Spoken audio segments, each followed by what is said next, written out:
Next, we'll talk about lung cancer. Lung cancer is the leading cause of cancer-related deaths in the United States.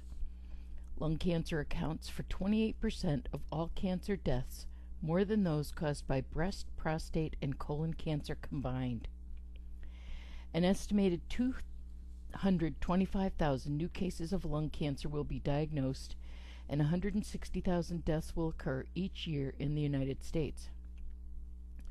Although associated with a high mortality and a low cure rate, advances in medical treatment are improving the response to treatment. JB is a 62-year-old man who was diagnosed with lung cancer 2 weeks ago. He has smoked 2 packs of cigarettes a day for the past 40 years.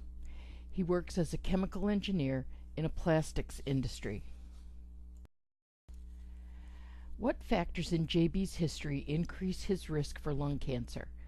And what other factors might you question JB about? The factors in his history that increase his risk for lung cancer include smoking and exposure to chemicals on the job. The other factors you might question him about include exposure to other carcinogens like asbestos, radon, and radiation. Smoking is responsible for 80 to 90% of all lung cancer deaths. Tobacco smoke contains 60 carcinogens in addition to substances such as carbon monoxide and nicotine that interfere with normal cell development. Exposure to tobacco smoke causes changes in the bronchial epithelium, which usually returns to normal when smoking is discontinued. The risk of lung cancer gradually decreases with smoking cessation, reaching that of non-smokers within 10 to 15 years of quitting. The risk of developing lung cancer is directly related to total exposure to tobacco smoke, measured by total numbers of cigarettes smoked in a lifetime, age of smoking onset, depth of inhalation, tar and nicotine content, and the use of unfiltered cigarettes. Side stream smoke, or smoke from burning cigarettes or cigars, contains the same carcinogens found in mainstream smoke, which is inhaled and exhaled from the smoker. This exposure to secondhand smoke creates a health risk to non-smoking adults and children. Assessment of the risk of lung cancer is now divided into 3 categories: smokers and people who are currently smoking, non-smokers and people who have formerly smoked, and never smokers. The Memorial Sloan Kettering Cancer Center has developed a tool that calculates risk for developing lung cancer for smokers and former smokers who quit 20 years ago or less. I'll put that tool website on this slide. Other common causes of lung cancer include high levels of pollution, radiation, especially radon exposure, and asbestos. Heavy or prolonged exposure to industrial agents such as ionizing radiation, coal dust, nickel, uranium, chromium, formaldehyde, and arsenic can also increase the risk of lung cancer, especially in smokers. Exposure to these substances is common for employees of industries involved in mining, smelting, or chemical or petroleum manufacturing. Smoking has a synergistic effect with these other chemicals. Marked variations in the person's propensity to develop lung cancer exist. Although genetic factors are not yet well understood, mutations in the epidermal growth factor receptor gene, EGFR, may be linked to familial lung cancer. It is also theorized that people have different genetic carcinogen metabolizing pathways. This may explain why some smokers develop lung cancers and others do not. The differences in lung cancer incidence, risk factors, and survival exist between men and women. Genetic, hormonal, and molecular influences may contribute to these differences. Female smokers have a higher relative risk of developing lung cancer than male smokers. It is believed that most primary lung tumors arise from mutated epithelial cells. The design of mutations which are caused by carcinogens are also influenced by various genetic factors. Once started, continued tumor development is promoted by epidermal growth factor. These cells grow slowly, taking 8 to 10 years for a tumor to reach 1 centimeter in size, the smallest lesion detectable on an X-ray. Lung cancers occur primarily in the segmental bronchi or beyond and have a preference for the upper lobes of the lung. Primary lung cancers are categorized into two broad subtypes: non-small cell lung cancer, which is 80% of the lung cancers, and small cell lung cancer, which is 20%. JB comes to the emergency room because he feels like he just can't breathe right. On arrival, he tells you that he has small cell lung carcinoma. How does the prognosis for this type of lung cancer compare to the other types of lung cancer?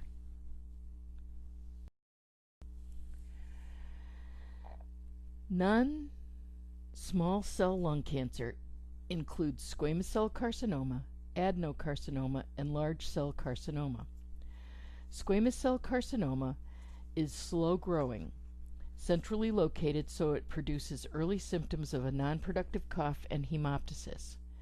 It does not have a strong tendency to metastasize.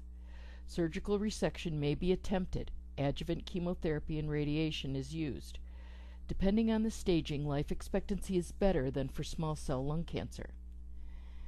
Adenocarcinoma is moderate growing. It accounts for 30 to 40% of lung cancers. It's the most common lung cancer in people who have not smoked, more common in women. Peripherally located, it often has no clinical manifestations until widespread metastasis is present. Surgical resection may be attempted depending on staging. It does not respond well to chemotherapy. Large cell or undifferentiated carcinoma is rapidly growing. It accounts for 10% of lung cancers. Composed of large-sized cells that are anaplastic and often arise in the bronchi. It is highly metastatic via the lymphatics and blood. Surgery is not usually attempted because of high rates of metastasis. Tumor may be radiosensitive, but it often recurs. Small cell lung cancer is very rapid growing.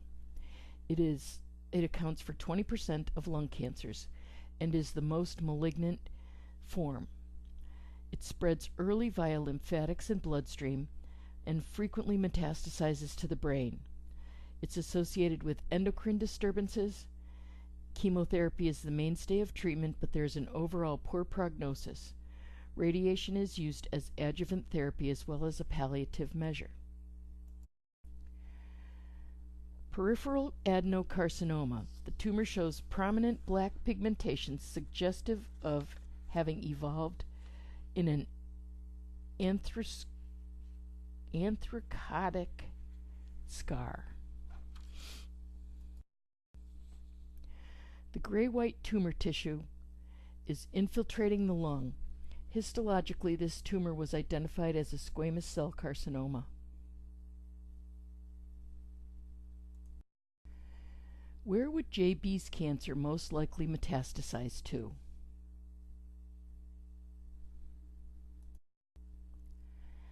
Lung cancers metastasize primarily by direct extension and via the blood and lymph system. The common sites for metastasis are the liver, brain, bones, lymph nodes, and adrenal glands. A paraneoplastic syndrome is caused by humoral factors, that is, hormones and cytokines, excreted by tumor cells or by an immune response against the tumor. Sometimes the symptoms of paraneoplastic syndrome manifest even before the diagnosis of a malignancy. Examples of paraneoplastic syndrome include hypercalcemia, SIADH secretion, adrenal hypersecretion, hematologic disorders, and neurologic syndromes. Small cell lung cancers are most often associated with the paraneoplastic syndrome. These conditions may stabilize with treatment of the underlying neoplasm. What clinical manifestations of lung cancer would you assess JB for? The clinical manifestations of lung cancer are usually nonspecific and appear late in the disease process. Symptoms may be masked by a chronic cough attributed to smoking or smoking-related lung disease.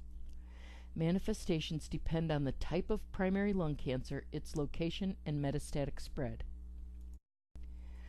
Lung cancer frequently presents as a lobar pneumonia that does not respond to treatment. One of the most common symptoms of lung cancer, and often the one reported first, is a persistent cough. Blood-tinged sputum may be produced because of bleeding caused by the malignancy. The patient may complain of dyspnea or wheezing. Chest pain, if present, may be localized or unilateral, ranging from mild to severe. Later manifestations include nonspecific systemic symptoms such as anorexia, fatigue, weight loss, and nausea and vomiting. Hoarseness may be present as a result of involvement of the laryngeal nerve. Unilateral paralysis of the diaphragm, dysphagia, and superior vena cava obstruction may occur because of intrathoracic spread of the malignancy. Sometimes there are palpable lymph nodes in the neck or axilla. Mediastinal involvement may lead to pericardial effusion, cardiac tamponade, and dysrhythmias. What diagnostic tests might JB have undergone related to his lung cancer? A chest X-ray is the initial diagnostic test used for patients with suspected lung cancer. Approximately 5% of cases are found incidentally on a chest X-ray performed for unrelated conditions. The X-ray may identify a lung mass or infiltrate. Evidence of metastasis to the ribs or vertebrae and the presence of a pleural effusion may be seen on the chest X-ray. CT scanning is used to further evaluate the lung mass. CT scans can identify the location and extent of masses in the chest, as well as any mediastinal involvement or lymph node enlargement. Sputum cytology can identify malignant cells, but results are positive only in 20 to 30% of specimens because the malignant cells are not always present in sputum. Biopsy is necessary for a definitive diagnosis. Cells for biopsy can be obtained by CT-guided needle aspiration, bronchoscopy, mediastinoscopy, or video-assisted thoracoscopy. If a thoracentesis is performed to relieve a pleural effusion, the fluid is also analyzed for malignant cells. Bone scans and CT scans of the brain, pelvis, and abdomen are used to determine if metastatic disease is present. A complete history and physical examination, CBC with differential, chemistry panel, liver function tests, renal function tests, and pulmonary function tests are necessary. MRI and/or PET scans may also be used to evaluate and stage lung cancer. Staging of non-small cell lung cancer is performed according to the TNM staging system, as described on this slide. Using the TNM system, the tumor is then grouped into 4 stages with A or B subtypes. A simplified version of staging a non-small cell lung cancer is presented in this table. Patients with stage 1, 2, and 3A disease may be surgical candidates. However, 3B or 4 disease is usually inoperable and has a poor prognosis. This drawing represents lung cancer in various stages. Note the lymph node involvement and/or the size of the tumor as the stage progresses.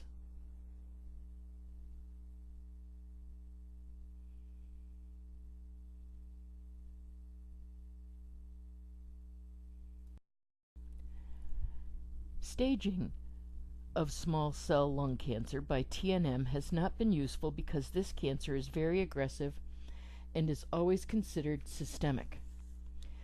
The stages of small cell lung cancer are limited and extensive. Limited means that the tumor is confined to one side of the chest and regional lymph nodes. Extensive SCLC means that the cancer extended beyond the limited stage. Approximately 65 to 70% of patients with small cell lung cancer have extensive disease. On average, patients with extensive small cell lung cancer survive only 12 months with treatment and 6 weeks without. Screening for high-risk patients is supported by the recent National Lung Screening Trial. This study showed a 20% decrease in deaths from lung cancer in patients who underwent screening with low-dose spiral CT scanning compared to those who had chest X-ray. Only those patients who meet the following criteria should be considered for screening: 55 to 74 years old, current or former smokers with at least a 30-pack year smoking history, former smokers who have quit within the past 15 years, no history of lung cancer, not on home oxygen. JB has not yet agreed to any treatment for his lung cancer. What types of treatments would you expect to be offered to JP?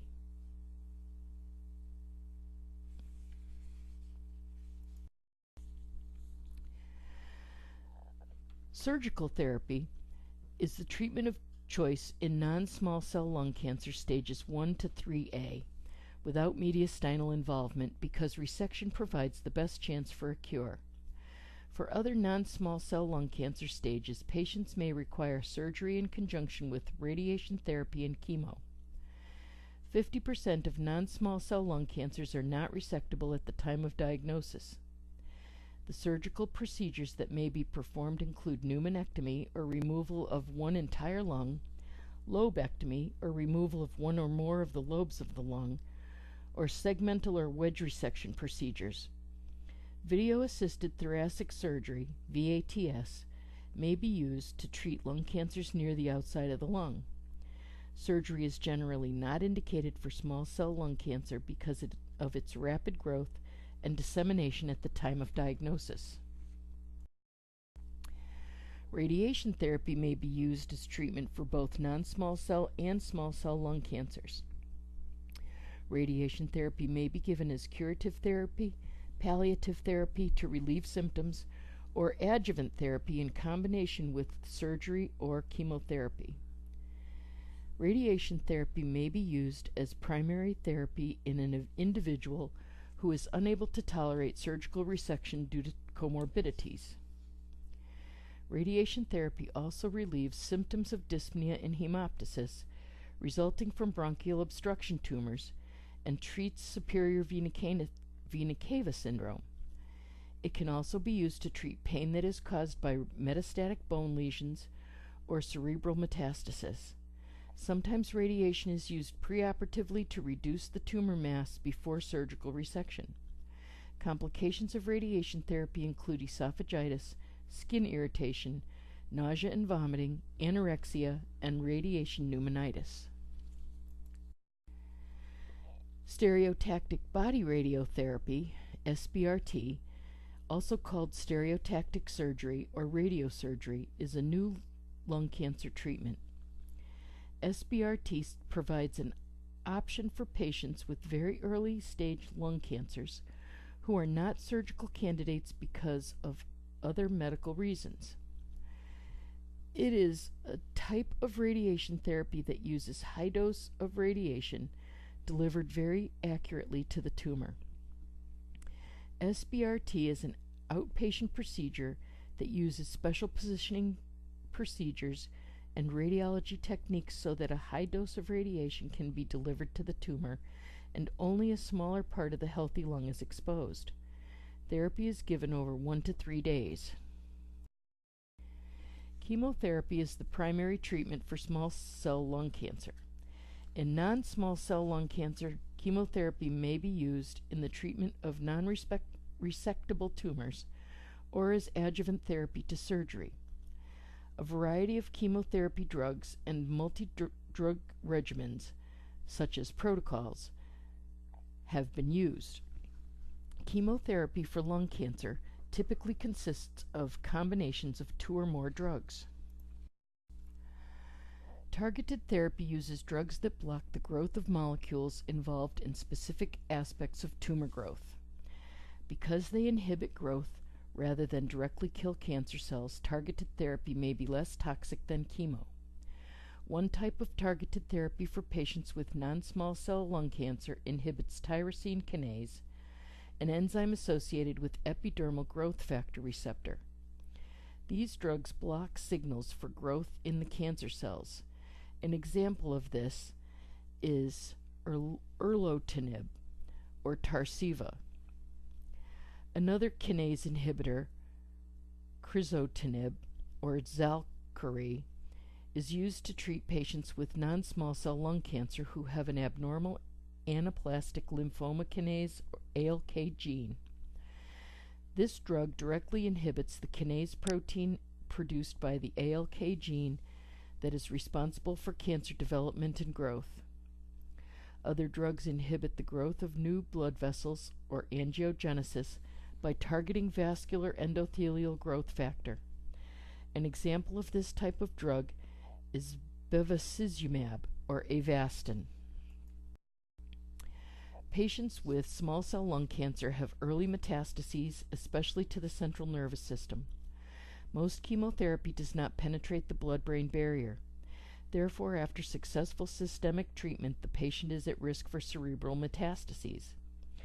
Prophylactic radiation has been shown to decrease the incidence of cerebral metastases and improve the survival rate in patients with limited small cell lung cancer. Bronchoscopic laser therapy makes it possible to remove obstructing bronchial lesions. It is a safe and effective treatment of endobronchial obstructions from tumors. Symptoms of airway obstruction are relieved as a result of thermal necrosis and shrinkage of the tumor. The procedure may be repeated as needed. Photodynamic therapy can be used to treat very early-stage lung cancers that are confined to the outer layers of the airways. It can also be used to remove lesions obstructing the airway. Porphyrin, or photofrin, is injected IV and selectively concentrates in tumor cells. After a set period of time, usually 48 hours, the tumor is exposed to laser light via bronchoscopy, activating the drug and causing cell death.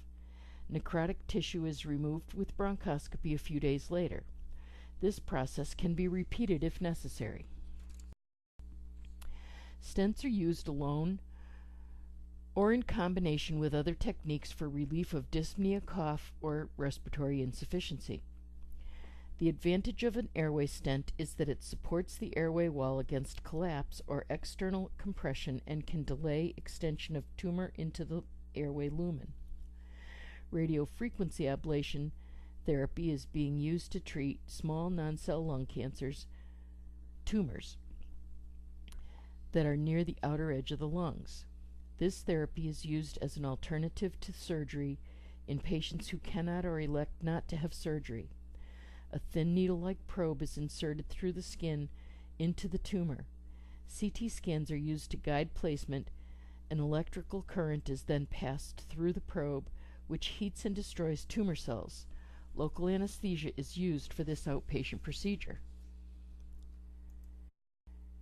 JB is admitted to the clinical unit for stabilization of his respiratory status. Prior to transfer, the nurse provides a comprehensive report to the receiving RN. What data would the nurse include related to the B portion of an SBAR handoff? Well, B stands for background. Most important information would be recent diagnosis of lung cancer. Also, the history of smoking and any other pertinent background information such as family support. What assessment data would you obtain when admitting JB to the hospital? It's important to determine the patient's and caregiver's understanding of diagnostic tests, those completed as well as those planned, the diagnosis or potential diagnosis, the treatment options, and the prognosis. At the same time, assess the patient's level of anxiety and support provided by the patient's significant others. Obtain the following important health information from the patient: is exposure to secondhand smoke, airborne carcinogens such as asbestos, radon, and hydrocarbons or other pollutants, urban living environment, chronic lung disease such as TB, COPD, or bronchiectasis, and ask about the use of cough medicines or other respiratory medications. Obtain the following important health information related to pertinent functional health patterns. Health perception and health management would be smoking history, including the amount per day and the number of years, family history of lung cancer, and frequent respiratory infections. Nutritional metabolic would include anorexia, nausea, vomiting, dysphagia, weight loss, and chills.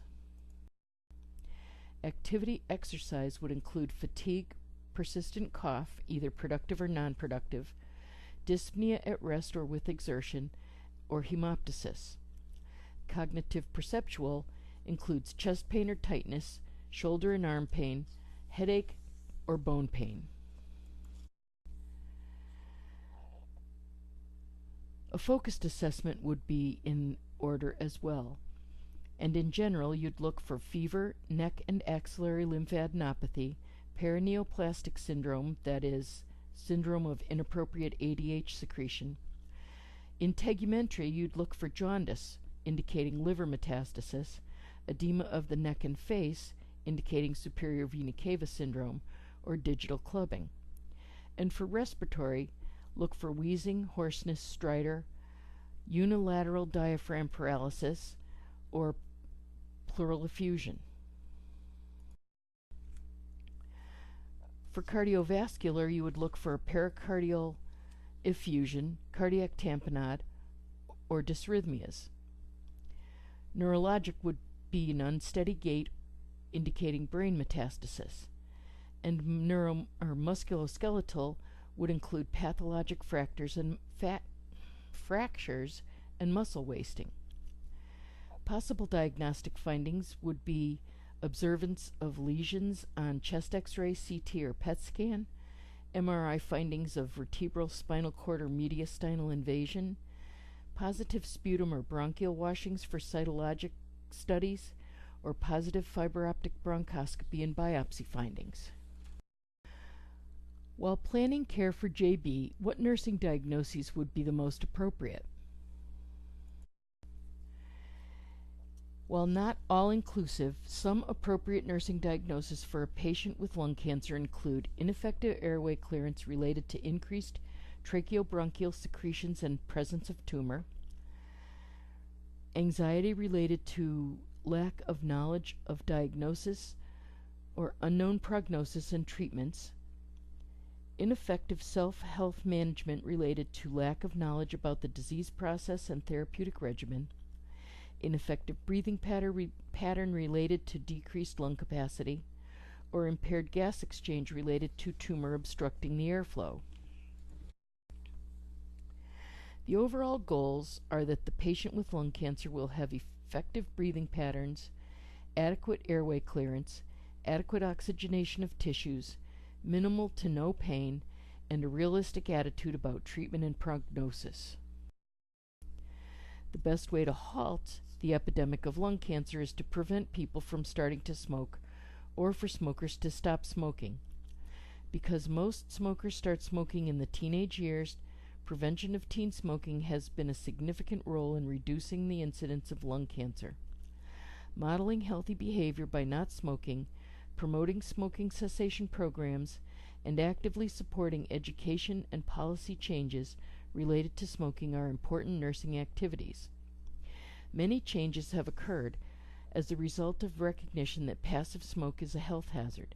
Laws prohibit smoking in most public places and limit public smoking to designated areas. Most hospital environments are now completely smoke-free, prohibiting smoking by employees and patients. A new trend is for hospitals to refuse employment to anyone testing positive for nicotine. This includes not only smokers but also non-smokers who are routinely exposed to secondhand smoke. What nursing interventions would you plan for JB? Care of the patient with lung cancer will initially involve support and reassurance during the diagnostic evaluation. It's important to recognize the multiple stressors that occur when diagnosed with lung cancer. The stress response is a normal and adaptive response, but can become detrimental when it is overwhelming and intense.